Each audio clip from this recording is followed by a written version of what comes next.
Amém? Amém? Pedi ao Marco Antônio, não estava na programação não. Furei a fila, né? Ele tá falando aqui que eu furei a fila. Porque eu não poderia deixar passar. Eu recebi algo durante esses dias de congresso, assim como com todas as pessoas que eu contei, e todo mundo, a reação era a mesma, era aquela risada emocionada assim. Eu quero compartilhar isso para edificar a fé dos irmãos. Mas antes, eu queria correlacionar isso com o nosso tema. Porque qual é o nosso tema mesmo? O que a gente está falando esse ano? Isso aí, jovens, adolescentes, homens e mulheres segundo o coração de Deus. Então, a gente não precisa nem falar a respeito de Davi mais, porque praticamente todo mundo já falou a respeito de Davi.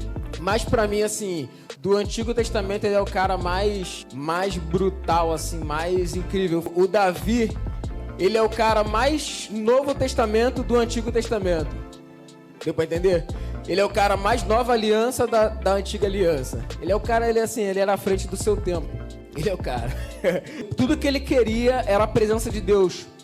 A presença de Deus instalada em Israel. Davi, ele era um homem da presença, a ponto do próprio Deus dar testemunho a respeito dele. Achei Davi, um homem segundo o meu coração. O próprio Davi, cara, ele escreve: disse o Senhor ao meu Senhor, assenta-te à minha direita até que eu ponha os teus inimigos. Ou seja, ele descreve algo do céu. E aí eu acredito que Davi, ele tinha tanta intimidade e assim, talvez, não sei, no espírito, ou talvez com os olhos da imaginação, ele via o Senhor, ele meio que acessava assim os céus, ele tinha essa intimidade com o Senhor, que ele quis colocar isso na terra, ele quis trazer a realidade dos céus para a terra.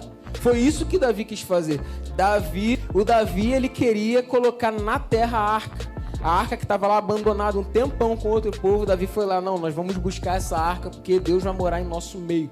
Nós vamos construir um templo para Deus morar em nosso meio. A tal ponto de Deus falar: não vai ser você que vai construir ele. Tá bom, mas pelo menos eu vou preparar tudo que eu puder para que Deus more em nosso meio, fisicamente. Esse era o coração de Davi. Um dos salmos, ele diz assim: o teu amor é melhor do que a própria vida. Aí você para pensar: não é a minha vida nem a sua, é a vida de um rei. Um rei que tem tudo, tá dizendo assim: teu amor é melhor que a própria vida. Pra eu entrar no testemunho, porque tá dentro do que eu vou falar. Quando eu disse que ele era o cara mais nova aliança da antiga aliança, é quando ele foi nesse próprio episódio que ele foi buscar a arca. Depois deles errarem lá, estarem empolgados, botarem a arca na carroça de bois, acontecer tudo aquilo que aconteceu, eles deixaram a arca lá os 3 meses parado na casa de Obed-edom. Davi viu que, tá prosperando lá. Foi lá, vamos resgatar essa arca de novo. Só que agora Davi, eles não foram mais de qualquer forma. Ele foi vestido de sacerdote, sendo ele um rei. Ou seja, já praticamente estabelecendo, falando sobre aquilo que viria, sobre aquilo que nós seríamos. O único rei que era sacerdote do Antigo Testamento, assim como Melquisedeque, que apontava para Jesus. Então ele estava dizendo mais ou menos o que nós nos tornaríamos como igreja, reis e sacerdotes. A ponto também dele escrever no salmo dele de arrependimento, Salmo 51, e era a época do Antigo Testamento. Como é que você fazia no Antigo Testamento para o seu pecado perdoado? Sacrificava animais, não é? Davi escreveu assim: no Antigo Testamento, tu não te agradas de sacrifícios feitos com animais. O sacrifício para Deus é um coração quebrantado. Vê se esse cara não é o cara mais Novo Testamento do Antigo Testamento. E é isso que a gente tem vivido lá em Mirambi. Toda terça-feira a gente tem falado sobre oração. A gente vai fechar um ciclo agora falando sobre oração. E a gente tem experimentado disso, da presença de Deus. Agora eu entro no testemunho. Por que eu falei isso? A Marissa é uma das líderes junto com a gente lá. O que acontece? Eu tinha um problema no meu joelho. Quem me conhece sabe. O meu joelho esquerdo aqui, ó. Esse joelho aqui é aquele joelho de jogador, né?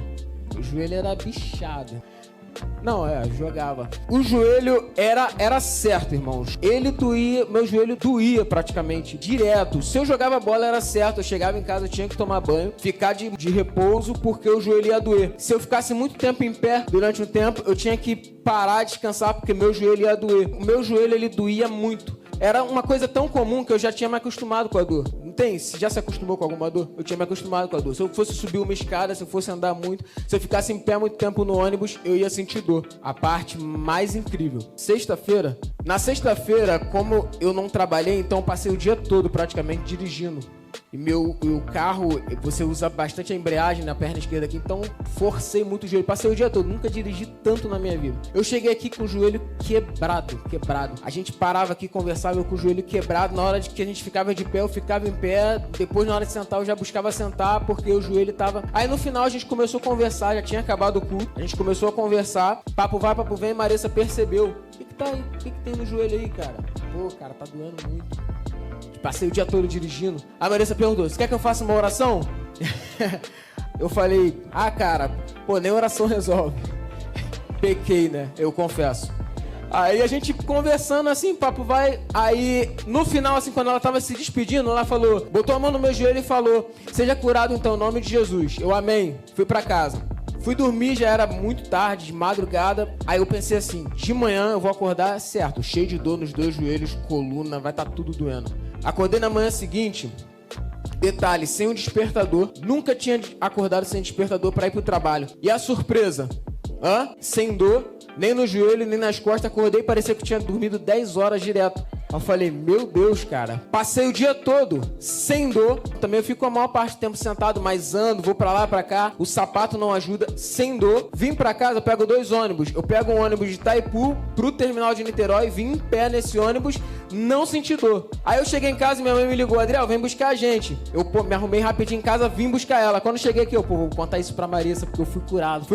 Pensando que eu ia surpreender ela. Eu cheguei aqui de noite, todo mundo ali reunido lá fora. Marissa, cara, você acredita que eu fui curado? Eu pensando que eu ia surpreender ela. Aí ela me vem com uma surpresa maior, e essa é a parte que mais me emociona. Ela fala assim pra mim, você não acredita. No dia que você me falou que tava com dor, antes de você me falar isso, durante o dia, eu tava no Uber, eu comecei a sentir uma dor no joelho esquerdo. Aí, na hora, veio no pensamento dela, sem ela saber, assim, veio no pensamento dela como uma coisa instantânea. Alguém tá dirigindo por muito tempo, tá com dor no joelho, você precisa orar por essa pessoa.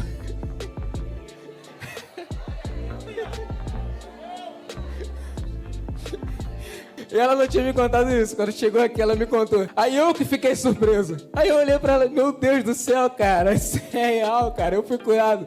Aí todo mundo que eu encontro, eu paro e conto. Agora eu corro, eu pulo, eu faço tudo. Eu não senti joelho ainda, cara. Eu tô curado, pra glória de Jesus. Amém.